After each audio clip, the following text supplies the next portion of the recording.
You want to support Roland Martin Unfiltered? Be sure to join our Bring the Funk fan club. Every dollar that you give to us supports our daily digital show. There's only one daily digital show out here that keeps it black and keep it real as Roland Martin Unfiltered. By going to RolandMartinUnfiltered.com, you can make this possible. So overall, this Joe Biden, 25%.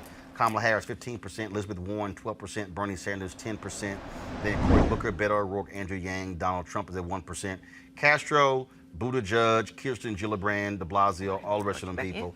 But if you, first of all, Castro and Buttigieg still in the race below Donald Trump among black people, that should be a concern. But I do want to talk about Senator Harris at 12%, okay, excuse me, at 15%. First of all, that's only 3% ahead of Elizabeth Warren, only 5% ahead of Bernie Sanders. That, to me, I'm going to bring Mustafa in this conversation as well. This is a very, if perilous time for her campaign, because to be the person who she should be most concerned about is not Biden, it's really Elizabeth Warren. Senator Elizabeth Warren is making inroads among black women. And here's, I think, what this does. And I'm going to start with Mustafa and I'm going to come down the line here. Here's what this does. If Senator Harris is not able to garner a significant portion of that 26%, not only does it put her chance to win the nomination in jeopardy, I think it also imperils her from even being the VIP nominee. Yeah. Your thoughts? No, that's exactly right. I mean, and you know, let's talk about the VIP second. So there is no reason why Senator Harris has not locked up the black vote, the black women's vote. You know, she has all of the sororities who, some of them know her. Not all of them. First of all, she's an AK, so she doesn't have all of them. That's true. She has That's my true. sorority. Yes. That's true. But, you know, there is some familiarity that's there. Let me say it that way. So I think that the difference is, and I've been out there, I've had a chance to talk with almost all the candidates except for Klobuchar, and that Senator Warren actually shows up. She's in lots of places. She spends time. When we were at the NAACP, at the presidential primary, I actually watched her afterwards. And I've told this story before where she said to folks, she said, I'm going to be in 46A and B, you know. Right. And she actually stayed there for an hour and a half. She talked to everybody. There were 100 people who were in line, and she spent the time. So for me, that's an example of how all the candidates should be actually connecting with them. Melanie, it's not, first of all, it's not a surprise that a Harris or Booker don't have the black vote locked up, because let's keep in mind, 2007, at this very point, Obama was down more than 20 points to Senator Hillary Clinton, did not have the black vote locked up. Black folks were like, all right, let's see if white folks are going to vote for you. And his fortunes changed when he won Iowa. Right. That's actually what happened there, okay? So to me, I think when you look at these numbers, again, go back to the graphic, please. Other prefer not to answer is 26%. Biden's at 25%. If you are a candidate, you have lots of room to grow. But the reality is this here. If you are Senator Harris, if you are Senator Warren, if you are Senator Bernie Sanders, and you do not get a significant chunk of these black women's vote, you cannot win the nomination. Oh, that's a fact. I mean, black women, we are the drivers. We are that. I mean, first of all, black folks women, across the board, right. But among African Americans, if you can't get black women's vote, you ain't got a shot. And you don't. And that's just the reality. So and that's why we say black women are still shopping. So people, every candidate, Kamala Harris, and everybody has an opportunity, but they're going to have to earn it and work hard for it, because there's some things that happen, you know, even under President Obama's era that we didn't get. We never got the Black Woman Supreme Court, you know, nomination. There are things that, and so we're going to shop. It's not just your color by any means. It's about who is going to address the issues of concern that we have. So we're black folks are pragmatic about our vote. But black women, we drive the vote because we don't just show up. We bring our significant others with us. And that's when I say secret sauce. So folks got time, do what they need to do, work hard, spend the money, respect our vote. That's the bottom line. And then I say follow black women if you want to win. Avis, the first one was overall. Now let me go to pull up down the 1834. Yeah, they're a little different. Now, this is different. Go to the graphic, please. Again, other prefer not to answer, 26.9%. Bernie Sanders, 18.9%. Kamala Harris, 17.1.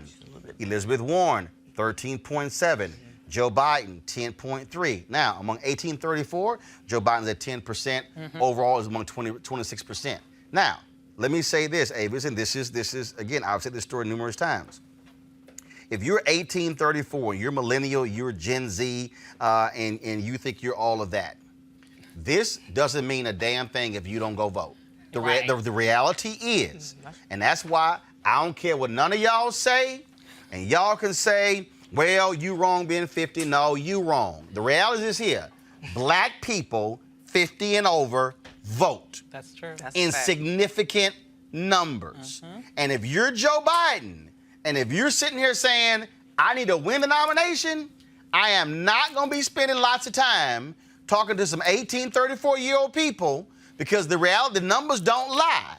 The people who going to go out there in South Carolina, Georgia, Mississippi, Alabama, Louisiana, Illinois, I can go down the line, will be older black people. I keep trying to tell these damn millennials and these Gen Zers, if y'all want to have an impact on politics, running your mouth and tweeting and posting on Instagram ain't it. It has to be in the numbers. You got to actually vote. Absolutely, you have to vote. But and it's an unfortunate thing, because it's almost like a chicken and the egg problem, right? Because, if they're not being courted, then they're going to say, well, why should I vote for you? Like, nobody cares. And then it just continues to sort of spiral out of control. So that's a problem. Another very interesting thing to me for the millennial findings there is that Cory Booker plummets. As you can see, he goes He's at all the way down to 1.7%. Exactly. Overall, he was at 4%. Absolutely. And so, and also interesting was that Kamala's numbers actually went up slightly among millennials as compared to black women overall, which really surprised me, given a lot of the pushback. So among 1834, she's at 17.1%. Yeah. And then overall, she's at 15%. Absolutely. Right. So that really surprised me, given all of the pushback she's been getting around her prosecutorial past. But the bottom line is, in terms of your other question around why aren't the black candidates doing a little bit better, I think another slice at this, Mel hit it brilliantly when she said about how the disappointments, quite frankly, that many of us still feel following the Obama administration about those things that didn't happen, that perhaps many of us wish had happened. And I believe that the next black candidates, and these are the first ones to sort of test that water after him, are going to have a harder time gaining the trust of black people than he did, because they will say, a lot of us say, well, we voted, we hoped, we expected, we got you in office not once but twice, and though there were many things that happened, there were a lot of things that didn't, and we see other communities in some circumstances seem to be more directly addressed and more publicly addressed than ours. And so this next group of black candidates, and frankly, I believe every black candidate that comes after him is going to have to work even harder to get the black vote. Deshandra, any of these black candidates, I don't want to hear none of that. That's great. You know why? Because had they actually listened to my damn show, well, I'm sorry, y'all you can go pull the tape. I said from the 3rd year to the 8th year, I kept saying, listen up. The next black person running for president will not have the same runway as Obama did. All these people kept telling me, why you hate? I said, I'm trying to tell y'all. Yep. And see, this is the mistake. This is the mistake that all these people keep making, is that they mistake black folks' love and affection for the Obamas, and thinking that translated also to the policy piece. While it was happening. And see, this was one of the problems here. One of the problems is that black leadership wanted to press harder. Black folks wouldn't let them. That's true. Because black people penalized black leadership. Yeah, they did. I can do a roll call Amen with to that one. But so then what happens is, after 8 years, then folks like, oh my God, what in the hell happened? Because it came down to also hardcore policy. And I kept making the point. And for African Americans, we focused on him being the first black president and not the 44th. And so for these candidates, now I want to get your thoughts on this. So here's to me I believe, the mistake that Senator Booker made and Senator Kamala Harris made. Okay? I want to get your thoughts on this. So here's, I think, the mistake that they made. Senator Cory Booker was thinking about the presidency the moment he won the United States Senate. If I was Senator Cory Booker, and I'm the only, even I got a black man in the White House, and I'm the uncle, let me just go get real raw with y'all, okay? Obama wasn't doing black conventions. Let me just go ahead, just help y'all out. Truth. President Obama only spoke at one black convention a year. If y'all want me to do a roll call, I'll do a roll call. Okay? Senator Cory Booker should have said, all right, I'm a lock down black America. I'm going to NABJ, MBA, I'm going to the dentist folks, I'm going to the National Medical Association, I'm hitting everybody. I'm hitting black men's groups, I'm hitting black radio, I'm everywhere. Senator Kamala Harris, when she got elected, what she should have done, she should have said, I'm hitting every black women's group in the first 2 years of me being United States Senator. I'm hitting everybody. Because she's running for president the moment she won the United States Senate. It took her 9 months to do my TV One show. And I call her people out. I'm like, we the only black show. I was taking you 9 months. Why am I saying that? Because had they done that, black folks would have heard them, speaking, touched them, felt them, and they would have had them Booker several years and Harris only about 2.5 years before they decided to run for president.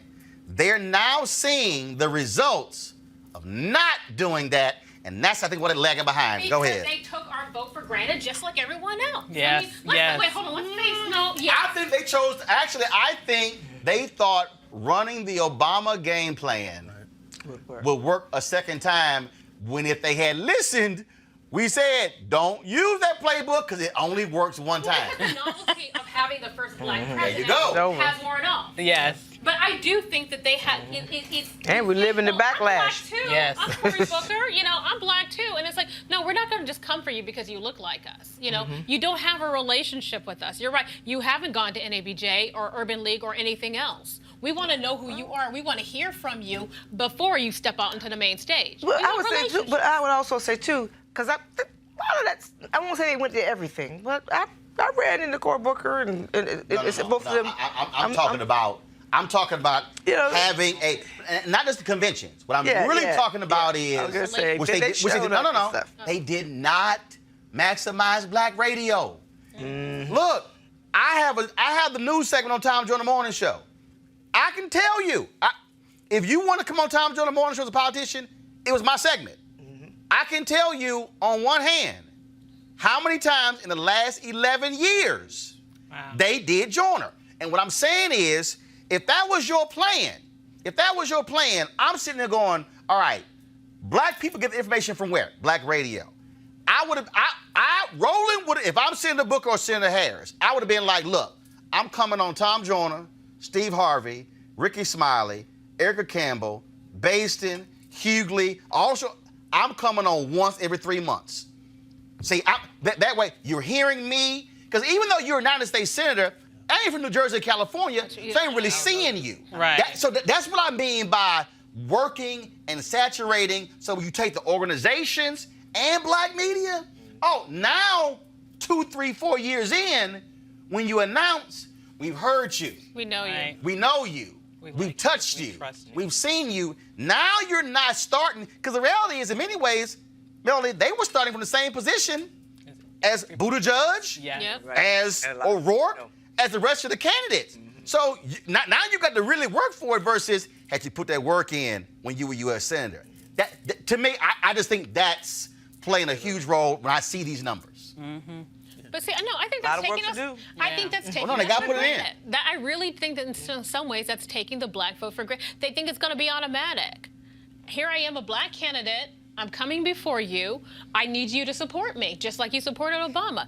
They haven't put in the work because they haven't been thinking about us in that way. And now that they're stepping on the main stage, they're disappointed. I think Santiago, again, I think when you cannot, the Obama playbook, toss it. Yeah. It's not going to work again. It's And not. It didn't work after people tried to use that playbook after Obama won and ran for certain 2016, seats. I'm yeah. not gonna call out folks' names. I will. I will. Artur Davis tried that bullshit in Alabama. Got his ass whacked. See, Melody want to be all. She's coalition builder. Yeah, she coalition builder. I ain't building no coalition. I'm giving to y'all. I'm giving it to y'all raw, uncut, unfiltered. The reality is what you have. Y'all, this is the most basic thing in the world. Okay. I'm just going to use media. This ain't no different. I've been gone, so I left CNN in April 2013. We 6 years out. I still got my black base. Why? Because I cultivated my black base while I was there. Right. I didn't leave TV One when I joined CNN. I stayed with TV One. Yep. I don't care who you are. Don't lose your Always lock down your base. That's Right. Because your base is what you build on. Always. You don't try to build over here. You got to lock down your base. The entire Democratic Party needs to learn that lesson.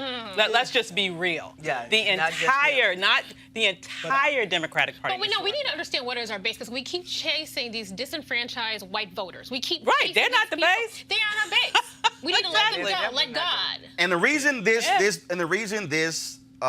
this survey is important is because, Melody, it's about numbers. And see, this is the mistake I guarantee people make. If you say Democrats will get 90% of the black vote, no, the issue is not will you get 90%. How many Is votes? how many. Right. That's right. That's a fact. 2.4% drop Like, we're gonna in vote. 2016. But Yeah. we're not going to do that extra step. Can you increase the Can right? you get us to overperform? Overperforming is beyond what's normal, right? And so in 2016, we showed up, but folks can say whatever. I was on the nonpartisan side. I'm just saying, in Florida, I was there. Not enough was done.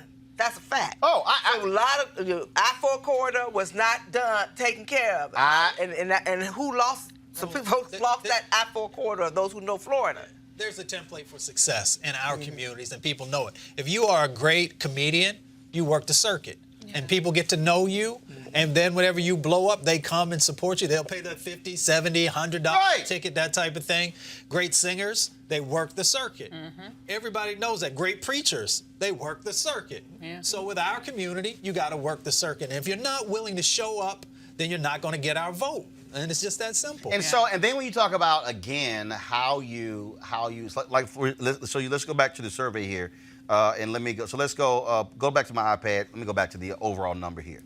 So you take right now, you take a Pete Buttigieg, okay, who's at 0.6%. The reality is this right here.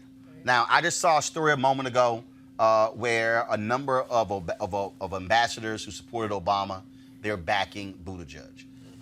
You have Nicole Avant, who's one of the ambassadors to the Bahamas. Earlier, he's got folks who raise the money there. But again, candidates like that, it's like, Doc, at the end of the day, you can sound great, you can get all the praise you want from mainstream media, but you're gonna have, if you're Buttigieg, you can't have an event at the Harold Washington Cultural Center in Chicago, and it's packed with white folks from Hyde Park. Yeah. No, but now granted, if you're Buttigieg, that's when you got to call a staff meeting and say, yo, Yeah. Where are the people? what the hell y'all doing? I can't be at the Harold Washington Cultural Center, okay, in Bronzeville, and it's lines of white folks from Hyde Park. I mean, and that's one. So Buttigieg, he hired Brandon Neal, okay, and I can tell you right now, I've talked within the first 48 hours, Brandon was connecting him with critical black folks, and so he had black folks on his staff, but it's also what black folks you have. That's true. Do you have black folks who are in the know? Do you have black folks who are really involved in this? And I dare say, so I'm going to merge this with a couple things. I'm going to talk about Senator Harris's criminal justice plan, but also the debate on Thursday while all are here. To me, debate, Thursday night, Texas Southern University, HBCU, out of all candidates, she got to crush this thing on Oh my Thursday. gosh, she got She to. lost She all got the to. numbers she had from the first She got to. debate. I mean, first of all, you're on an HBCU campus in 3rd Ward in Houston, historically black neighborhood. That's called home field advantage. Now, For real, you if know they how don't to take stack that. advantage. but here's her problem. Elizabeth Warren finished from the University of Houston, which is 3 blocks right down the street. You literally can look down the street and go, I can see University of Houston. So Harris is going to, and it's, to me, she has to crush it Thursday. Yes. Because she got to regain some momentum after losing it. And so this criminal justice plan that she dropped, if you're taking a look at it, your thoughts on it, because again, we have progressive prosecutors right now. She has to deal with her record as a prosecutor when, for black women and across the board, criminal justice reform, mass incarceration is the #1 issue being talked about. And you got Trump, who's touting the First Step Act. Yeah. I mean, I think she's making some really good moves right here, because she's not talking about just on the federal level. She's also taking it all the way down to the local level. That's a part of that plan that she has. You know, she's also saying all the right things that some younger people are looking for, decriminalizing marijuana, which has just devastated our community and pulled so many young men and young women into state prisons and sometimes even federal prisons, depending on what the set of charges were. You know, folks care about the death penalty and making sure that that's no longer in place, because we know it disproportionately impacts our communities as well. So I think she's making some good moves there. But she also is talking about, you know, the police and making sure training for them and accountability in that process. So, you know, she has the opportunity to help people to understand that she is broader than some of the things that they just heard about and they saw when she was in California, you know, because it's a mixed bag in California. Right. But Melanie, she has to also, look, she's going to have to own up to some mistakes that were made. And I think you got to confront it. Yeah. I think you got to be, because at the end of the day, look, Tulsi Gabbard nailed her in the last debate on it. Her response was not strong. It was pitiful. And guess what? Now that she released this criminal justice plan today, and then also she's been getting nailed for the last month of her health care plan, she'll be walking to a buzzsaw on Thursday. She better be prepared to answer directly critics of her role as a district attorney and attorney general. Yeah. And the way I look at it, and this even goes back to even when Joe Biden was, you know, waffling on, it's okay to say that there were unintended consequences. Yeah. Right. These young people understand that. When it comes to, you know, when I was in college and we were dealing with things like crack cocaine, we had a different kind of thought about it because our folks were dying, they were killing kids. We're in the on midst street. of it. Right. But Yeah. there were still unintended consequences. Right. And so you have to say, you know what your record is, and so when you have a president who lies just easy as he brushes his teeth every day, people want to see. I know I will speak for me. I want you to be authentic. Right. I know everything I do is not perfect, so I don't need a perfect candidate. I need somebody I can trust. And if you know that you made a misstep or impact in a way that wasn't proper, be real about that, but then say, this is what I am doing, this is what didn't work, this is what I'm planning on doing, here's my record, and be real about that, because at the end of the day, all you're going to get is that next person to you going to point it out anyway. Yeah. Absolutely. So own whatever you see that did that. And I'm not speaking specifics because I don't have enough information, to be honest, about that plan. I have not had a chance to read it. But Well, first of all, saying, she gave the plan, the ability- preview to the New York Times, they're unveiling it today. But I also clear y'all versus the New York Times, y'all should have previewed it with black media. Well, that's another story. But again, but Avis, one of the things that again jumps out, I think when you talk about one of the things I think she should do, I think she should have her own criminal justice summit, where, Oh my God, see, yeah. where first of all, that is your summit. You're live streaming it. You're putting it out there. People can ask questions. And I also, again, and we're going to be doing these, and I can tell y'all right now, I talked about doing these black men only town halls. The first candidate who said yes, Buttigieg. That's right. Yeah, he working The now. second candidate who said yes, Julian Castro. Now, if you are Biden, if you're Harris, if you're Sanders, now Warren also said she was interested. I got to follow up. But to me, that's where, if I'm Senator Harris, I'm looking this thing dead in the eye. Listen. And I'm taking the questions and I'm talking to those people because if you cannot convince black folks on your criminal justice reform plan, it don't matter what It's some a little done white deal. liberal think, because you got to get your black numbers up. Ava. Absolutely. So this is where I think she is really crippled by her staff. Yeah. She's not surrounded by the right people to give her insightful advice like what you just gave. All I got to do is watch the show. Here's the well, they need to. All they got to do is just I'm just tune in. saying. Tune in. Whoever her main Send a check. advisors are, these people are not. They're leading her wrong. Number one, I like the plan, but she waited too damn long to pull it out. She did. I don't understand why it took this long for it to come out when she knows from the very day that That was she gonna be a hit. announced. That's gonna be a hit. It was like it was already coordinated, these attacks, and a lot of it was misinformation, to be perfectly honest, against her, and she never ever addressed it. Number one. Number two, I don't understand why the Tulsi thing was a surprise. She should have expected that, if not from her, from somebody, because it was out in the atmosphere. And number three, I agree. I love the idea of the summit. I was saying she could do that. She could do like a Philadelphia-like Obama speech where she addresses all the issues heads on, tells her side of the story, tells where she went wrong, tells what she wants to do now. But the summit is even better. And then lastly, I would say that she does need to do something that specifically addresses black men. Specifically addresses black men, because she has a specific problem with black men.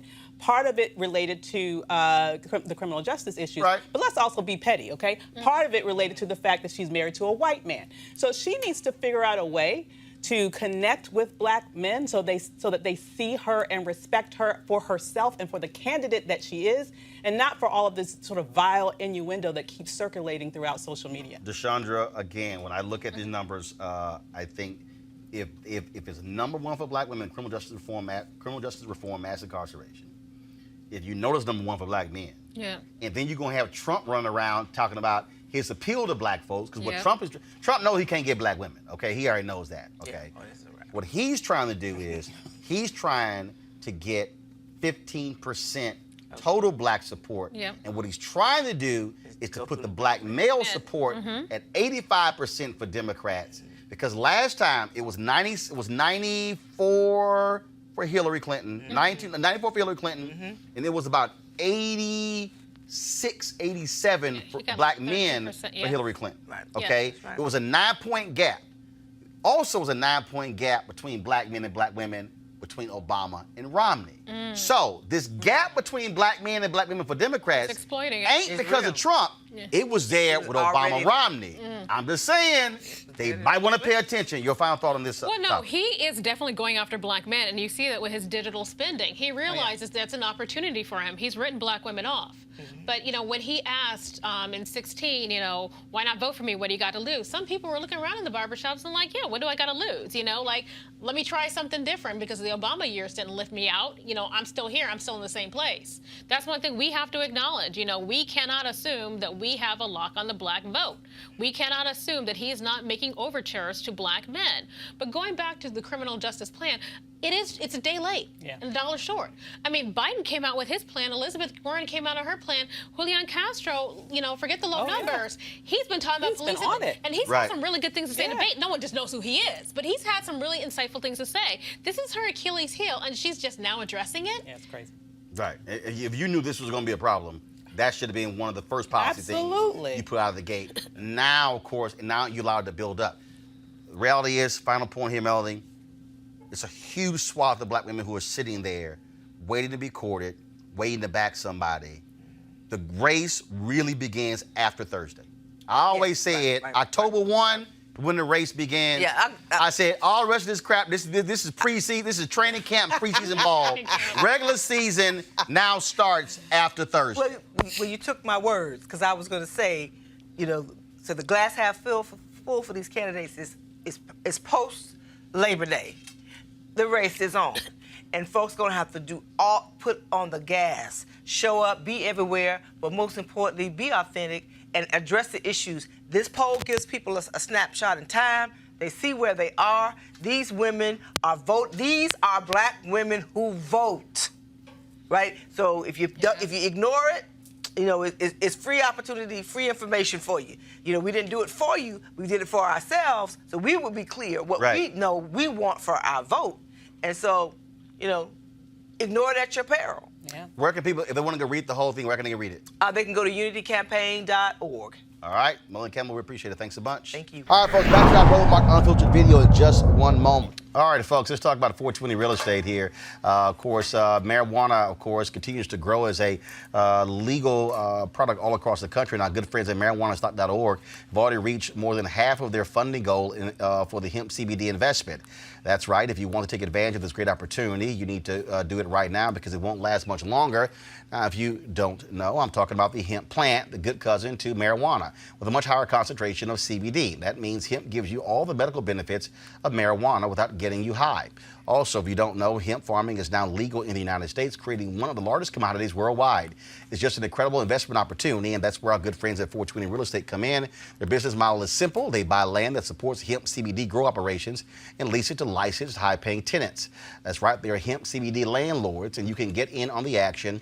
Again, as hemp continues to change the economic landscape, 420 Real Estate is allowing you to chase the American dream. And the best part, you can invest in this crowdfunding campaign for as little as $200. That's right, $200 up to $10,000.